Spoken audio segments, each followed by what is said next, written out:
ओम श्री गणेशाय नमः। जय शनिदेव। आज आपको इस वीडियो में हम शनिवार की व्रत कथा सुनाएंगे। शनिवार का व्रत रखने और कथा सुनने से शनि दोष से मुक्ति मिल जाती है और शनि देव की कृपा बनी रहती है। शनिवार का दिन शनि देव को समर्पित होता है। ऐसा माना जाता है कि शनि महाराज की पूजा करने से जीवन में सुख समृद्धि आती है। उनकी उपासना करने से कठिन परिश्रम, अनुशासन, निर्णय लेने की क्षमता में वृद्धि होती है।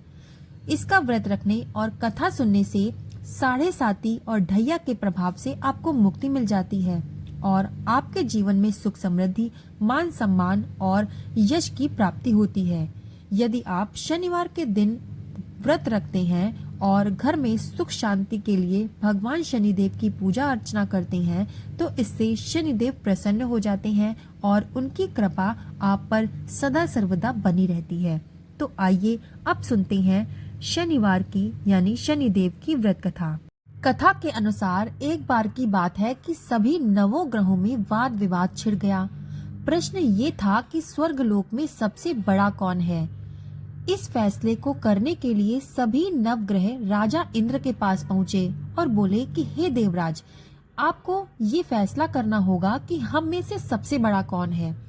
ये प्रश्न सुनकर इंद्र बड़ी उलझन में पड़ गए और उन्होंने इस पर फैसले को लेकर असमर्थता जताते हुए सभी नवग्रहों को पृथ्वी लोक के राजा विक्रमादित्य के पास जाने का सुझाव दिया। सभी ग्रह भूलोक में जाकर राजा विक्रमादित्य के दरबार में पहुंचे और राजा विक्रमादित्य से अपने अपने प्रश्न का जवाब पूछने लगे, जिसको सुनकर राजा विक्रमादित्य भी कुछ देर के लिए परेशान हो गए, क्योंकि सभी नवग्रह अपनी अपनी शक्तियों के कारण महान थे। किसी को भी छोटा या बड़ा कहना उनके लिए परेशानी का कारण बन सकता था। तभी अचानक विक्रमादित्य को एक उपाय सूझा। उन्होंने अलग अलग धातुओं से जैसे सोना, चांदी, कांसा, तांबा, सीसा, रांगा, जस्ता, अभ्रक और लोहे के 9 आसन बनवाए। सबसे आगे सोना और सबसे पीछे लोहे का आसन रखा गया। राजा ने सभी देवताओं को अपने अपने आसन पर बैठने को कहा। राजा विक्रमादित्य ने कहा कि जो जिसका आसन हो वो ग्रहण कर ले। जिसका आसन पहला होगा वही सबसे बड़ा होगा और जिसका आसन बाद का होगा वो सबसे छोटा होगा। क्योंकि लोहे का आसन सबसे पीछे था, इसलिए शनिदेव समझ गए कि राजा ने मुझे सबसे छोटा बना दिया है और इस फैसले से शनिदेव नाराज होकर बोले कि हे राजन, तुमने मुझे सबसे पीछे बिठाकर मेरा अपमान किया है। तुम मेरी शक्तियों से परिचित नहीं हो। सूर्य एक राशि में 1 महीने, चंद्रमा 2 महीने 2 दिन, मंगल 1.5 महीने, बुध और शुक्र 1 महीने, बृहस्पति 13 महीने रहते हैं, लेकिन मैं किसी भी राशि पर 2.5 वर्ष से लेकर 7.5 वर्ष तक रहता हूँ। बड़े बड़े देवताओं को मैंने अपने प्रकोप से पीड़ित किया है। अब तू भी मेरे प्रकोप से सावधान रहना। इस पर राजा विक्रमादित्य कहते हैं कि जो कुछ भी भाग्य में होगा देखा जाएगा। कुछ समय के बाद जब राजा विक्रमादित्य पर साढ़े साती की दशा आ गई तो शनिवार ने घोड़े के व्यापारी का रूप धारण करके बहुत से घोड़ों के साथ विक्रमादित्य के नगर में पहुंचे। विक्रमादित्य उन घोड़ों को देखकर एक अच्छे से घोड़े को अपनी सवारी के लिए चुनकर उस घोड़े पर बैठ गया। राजा जैसे ही उस घोड़े पर सवार हुए वो बिजली की गति से दौड़ पड़ा। तेजी से दौड़ता हुआ घोड़ा राजा को दूर एक जंगल में ले जाकर छोड़ दिया। फिर वहां राजा को गिराकर वो गायब हो गया। राजा अपने नगर को लौटने के लिए जंगल में भटकने लगे, लेकिन राजा को कोई रास्ता ही नहीं मिला। राजा बहुत देर तक भूखा प्यासा रास्ता ढूंढता रहा। जंगल में बहुत घूमने पर राजा को एक चरवाहा मिला। राजा ने उससे पानी मांगा। पानी पीने के बाद राजा ने उस चरवाहे को अपनी अंगूठी दे दी और उससे रास्ता पूछकर जंगल से निकलकर पास ही में एक नगर की ओर चल दिए। जब वो नगर पहुँचे तो राजा एक सेठ की दुकान पर बैठ गया। राजा के कुछ देर दुकान पर बैठने से सेठ की बहुत बिक्री हुई। सेठ ने राजा को भाग्यवान समझा और उसे अपने घर पर भोजन के लिए ले गया। सेठ के घर में सोने का एक खूंटी पर हार टंगा हुआ था। राजा को उस कमरे में छोड़कर सेठ कुछ देर के लिए बाहर चला गया। तभी राजा के देखते देखते खूंटी सोने के हार को निगल गई। सेठ ने जब हार गायब देखा तो उसको कोई संदेह नहीं हुआ और वो समझ गया कि ये हार किसी और ने नहीं बल्कि इसी राजा ने चोरी किया है। तब उसने अपने नौकरों से कहा कि इस परदेसी को रस्सियों से बांधकर नगर के राजा के पास ले चलो। राजा विक्रमादित्य से हार के बारे में जब राजा ने पूछा तो उन्होंने बताया कि खूंटी पर हार तो टंगा था, लेकिन खूंटी ने ही हार को निगल लिया। इस पर राजा बहुत क्रोधित हुए और उन्होंने चोरी करने के अपराध में विक्रमादित्य के हाथ पैर काटने का आदेश दे दिया।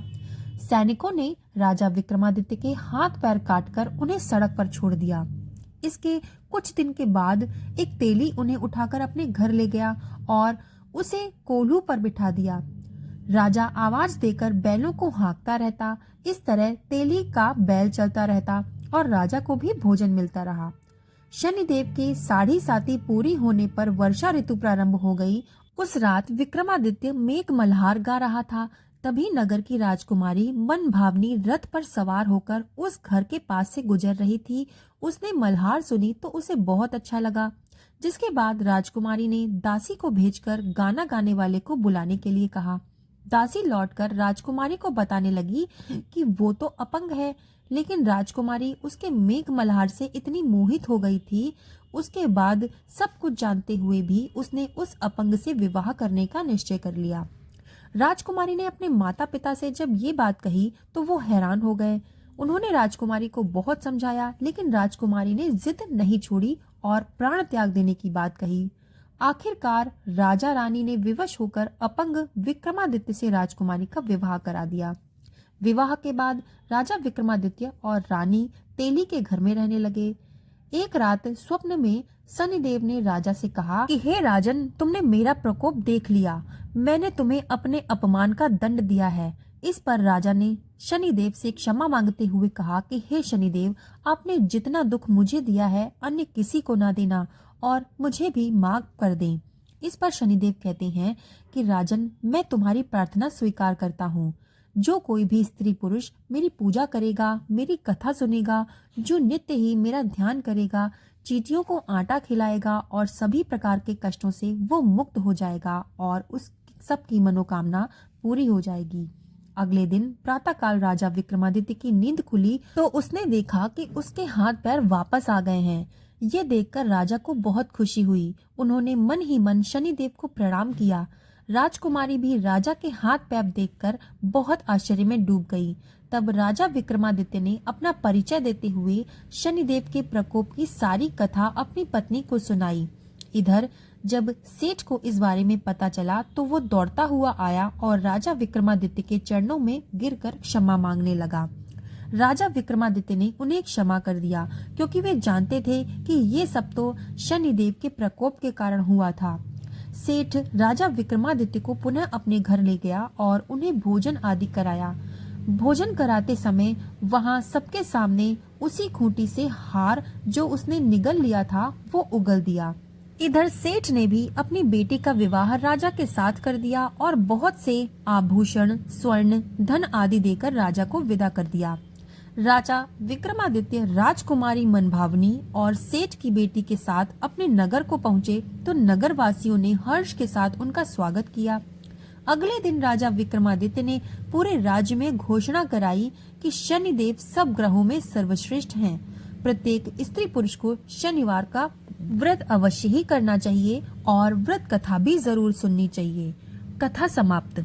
कथा सुनने के बाद कथा को लाइक कर दीजिए और कमेंट में जय शनिदेव लिखने के बाद इस वीडियो को ज्यादा से ज्यादा अपने परिवार वालों के साथ शेयर कर दीजिएगा और अगर चैनल पर नए हैं तो इसे सब्सक्राइब कर लीजिएगा। तो चलिए मिलते हैं ऐसी ही दूसरी सुंदर कथा के साथ। तब तक के लिए धन्यवाद।